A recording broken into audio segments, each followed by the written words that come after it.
Hello there friends, welcome back to another episode of Generation Tech. My name is Alan, and today we continue talking about the collapse of the Republic and the rise of the Empire, one of the most important periods in galactic history. And we'll start this video off with one of the most iconic quotes from this period of time. It's a simple comment made by Senator Padme Amidala as she watches in horror as Emperor Palpatine takes over the galaxy. So this is how liberty dies. With thunderous applause. So that's a mostly true statement. Most of the senators in the Republic didn't really do anything as Palpatine took over the government, ending thousands of years of democracy. Not everyone was applauding and just going along with what was happening. As the Jedi were getting slaughtered and hunted down and destroyed all across the galaxy, and as the Separatist holdouts were getting crushed by the clone trooper legions, there was actually a pretty significant, I don't know if you could call it uprising, by the Senate, but yeah, there was an attempt by the Senate to remove Palpatine, and this movement is kind of forgotten by galactic history. It's just a small footnote. Sure, politics is not as exciting as magical wizards getting hunted down or clones versus droids, but the actions of these legislators should not be forgotten. I think it's important to remember that even in the darkest moments, heroes will stand up and try to do the right thing. Now, with the telling of this story, you'll also find out that sometimes heroes don't always win, especially heroes that don't have the big guns on their side. And so this is a story about hope, but also being pragmatic and relatively cynical about when you should stick your political neck out when there are times of great change and upheaval. So to understand this uprising by the Senate, we have to go back to the beginning of Palpatine's political career. Decades earlier, when Palpatine's face had less foreskin on it. Anyway, at the time, Palpatine was a lesser-known senator from Naboo. Ask anyone at the time what they thought about Palpatine, and most people would just answer, he seems likable. But ask them about his policies and politics, and most people would just shrug. You see, this was all a part of Palpatine's MO.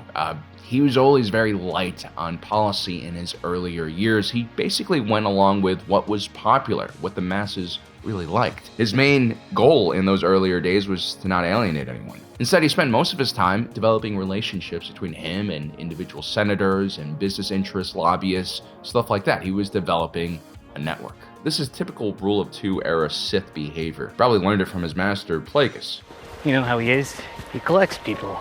This is really the Sith's main strategy during this period of time. They had learned from their mistakes, 1,000 years earlier. Instead of aggressively attacking the Jedi and Republic in the open, where their enemies' superior numbers and resources can eventually be wielded against them and defeat them, the new Sith were all about subterfuge, about using proxies to destabilize the Republic, oftentimes from within, so that it creates an opening for candidates like Palpatine. This is how Palpatine would use the Naboo crisis to get rid of Valorum. The most messed up part of his maneuvering in this situation was that prior to Valorum's vote of no confidence, Palpatine was actually Valorum's closest advisor. The two would actually meet on a daily basis, and Palpatine would give Valorum what seemed like good advice, but this advice was actually slowly destabilizing the Republic. For instance, it was Palpatine who convinced Valorum to shut down several Jedi outposts in the Slice region and redeploy those Jedi to basically be babysitters for corporate interests, cracking down on worker actions, settling disputes between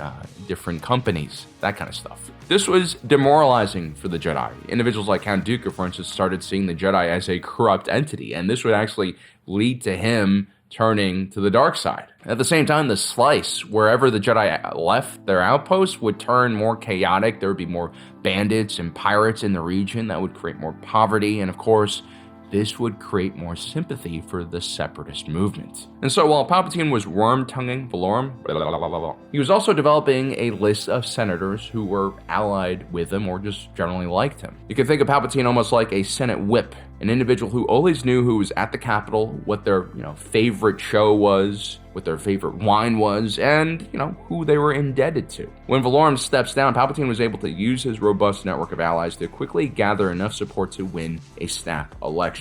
This was impressive because, again, no one really knew who he was outside of the political world.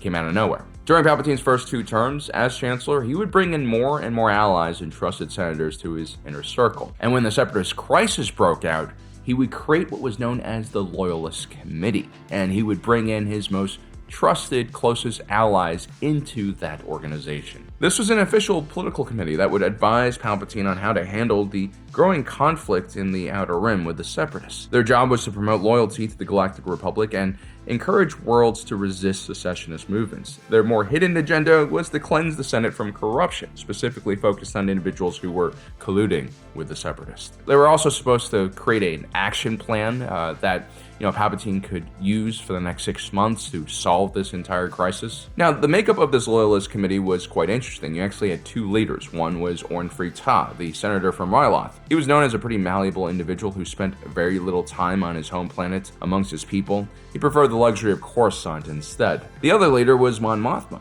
senator from Chandrila. She was a known peace advocate and heavily opposed to one of the most important legislations of the time period known as the Military Creation Act. This was a piece of legislation proposed by some of the more hawkish members of the Senate, including the representative from Uradu, that is the Tarkin's home planet, along with Senator Tykes from Mon Cala. This was a reaction to the separatist movement.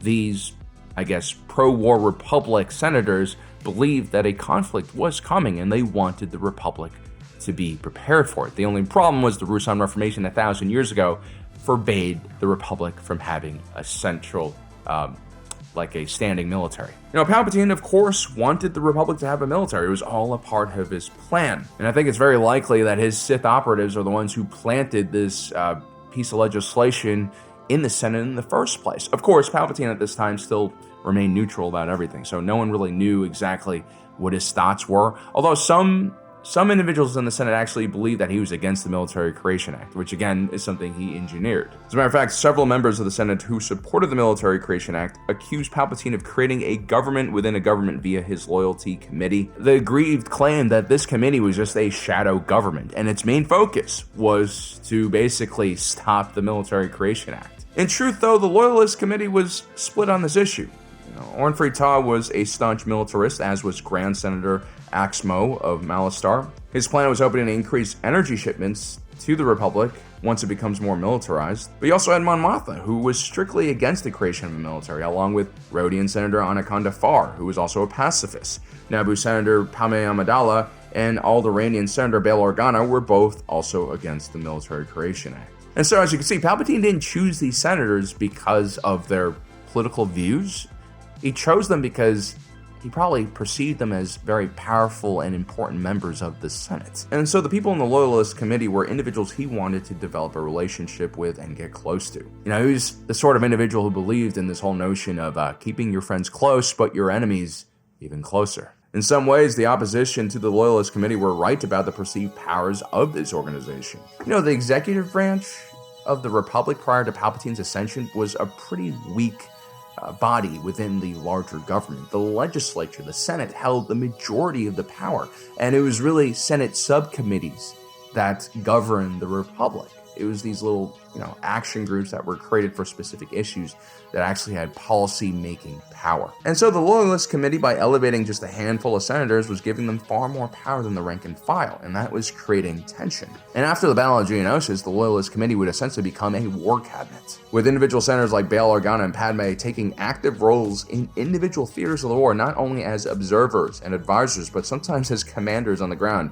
organizing relief efforts or logistics. As the war continued and more chaos occurred, some of the members of the Loyalist Committee would switch out and be replaced by others. For instance, Anaconda Farr would be assassinated, and you would see the ascension of new political leaders like Chi Ikwe Papanuida from Pantora. The members of the Loyalist Committee actually met with Palpatine on a regular basis, and they got a closer look at what was happening in the centers of power in the Republic. Palpatine liked keeping his potential enemies close, where he can learn about them. The problem was these senators were also very smart and far more politically savvy than the Jedi, and so they were closely watching Palpatine as well, and some of these individuals really didn't like what they were seeing. During the conflict, Palpatine had continued to push for more emergency powers for the executive branch so that it could streamline control over the military. Equally as worrying were several unsustainable funding bills that had been passed by the Senate, which was threatening to bankrupt the Republic. Even more alarming was Palpatine's attempt to literally take over the entire banking system. Furthermore, a lot of these senators in the Loyalist Committee were beginning to suspect that Palpatine would never leave, even after the Clone Wars ends. Bail Organa would ultimately host a series of talks at his office at the Cantham House with fellow Loyalist committee members Padme Amidala and Mon Mothma. They would invite senators who were also concerned with Palpatine's growing political power and imbalance between the executive branch and Senate. The Emergency Powers Act, which had been given to Palpatine at the beginning of the war so he could create the Grand Army of the Republic, had been expanded several times, along with a complete removal of term limits. At the same time, Palpatine had more and more control over the media with his political group known as Compor, which also apparently was surveilling private citizens. The Senate had also amended the Galactic Constitution 4 times during the war. This included the Reflex Amendment, which gave the executive branch complete control over military matters. And things were only getting progressively worse. Now that he has control of the Jedi Council, the Chancellor has appointed governors to oversee all star systems in the Republic. What Bail is talking about over here is the Sector Governance Decree, which completely shifts power from the local planets to the central government. This move in particular would remove a lot of the power of a sector senator, and so Bail Organa used this piece of legislation as a catalyst for his next move, which is almost rebellion, basically. Do you think he'll dismantle the Senate? Why bother? As a practical matter, the Senate no longer exists. The Constitution is in shreds, amendment after amendment. We cannot let 1,000 years of democracy disappear. The real interesting thing here is the core of this movement are loyalists. 3 loyalists who are part of the Loyalist Committee, and yes, they are dedicated to the Republic. And they're showing their dedication by removing the biggest threat to the Republic, which at the time was actually Palpatine and not the Confederacy at all. What are you suggesting? I apologize. I don't mean to sound like a separatist. We are not separatists trying to leave the Republic. We are loyalists trying to preserve democracy in the Republic. But as we can see here, not even the leaders of this movement are completely committed. They're kind of afraid at this point. They also don't really understand what kind of person they're dealing with Palpatine. Mon Mothma and Bail Organa completely overestimate how evil this Chancellor could be. And that would cost Bail Organa his life. And it would almost cost Mon Mothma's life too. When you fight the devil, you gotta kind of adopt his tactics sometimes. The first move that the members of this secret meeting at Bail Organa's office would make would be to silently reach out to trusted and allied senators and have them sign a petition. Strength in numbers. 2,000 individual senators would put their names on the document, and they would become known as the Delegation of 2,000. This document was pretty simple. I'm going to paraphrase what it says. In broad strokes, our demands are Chancellor Palpatine relinquish the emergency war powers given to him, abolish the Sector Governance Decree, and begin ceasefire talks with Count Dooku's separatists. Now, the problem with this declaration is not just that the Loyalist Committee members completely underestimated what Palpatine's reaction to this would be. They were also releasing this document in the last days of the Clone Wars, where chaotic events like the invasion of Coruscant by Dooku and the Outer Rim sieges, along with the Jedi Temple bombings, were flooding the HoloNet as well. While politically important, the Petition of 2000, as it would become known, was just not as interesting as the action-packed news flowing in from every corner of the galaxy, where you had giant explosions, massive loss of life, things that dominate the news. Chancellor Palpatine was also extremely popular during this time. He had a lot of supporters amongst the general population, but also in the Senate. And then the Clone Wars ended.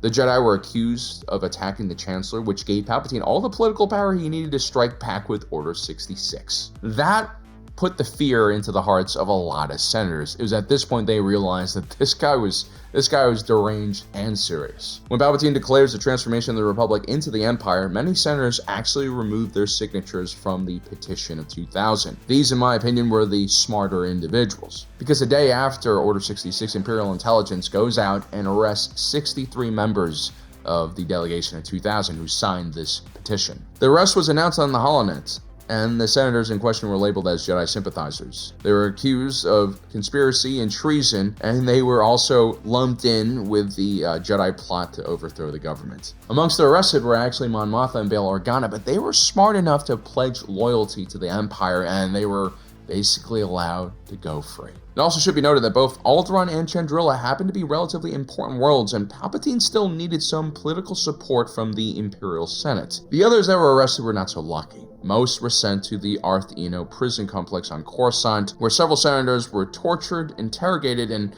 ultimately detained for almost like 2 decades. Most of these individuals would then be executed after the Battle of Yavin after a failed assassination attempt against Palpatine. Ultimately, I don't blame Bail Organa and Mon Mothma for backing out of the petition of 2000. One has to be pragmatic in such a dangerous situation, and going down in a blaze of glory in an Imperial prison cell is going to do very little to hurt Palpatine. Bail Organa and Mon Mothma would actually learn a lot from their first little rebellion against Palpatine. Actually, Bail Organa would later tell the story of these arrests to Leia so that she understands exactly what is at stake and how she should play this game against Palpatine. Because yes, this was ultimately a game. Mon Mothma would continue resisting Palpatine within the Imperial Senate, a very dangerous game that made her seem naive and foolish, although as we see in Andor, she was also playing her own secret game, funding the Axis movement, while Bail Organa funded his own part of the rebellion. But I'm pretty sure not a day goes by without these two senators, thinking about the other individuals who signed their petition in 2000, especially the 60 who were made into an example and locked up in a Supermax prison on Coruscant. This basically told all of the other Imperial senators to get in line. Well, guys, I hope you enjoyed our story for today. Don't forget to subscribe and hit that notification button down below so you don't miss out on the rest of our awesome content. As usual, my name is Alan, reminding you that my allegiance is to the Republic, to democracy. I'll see you next time.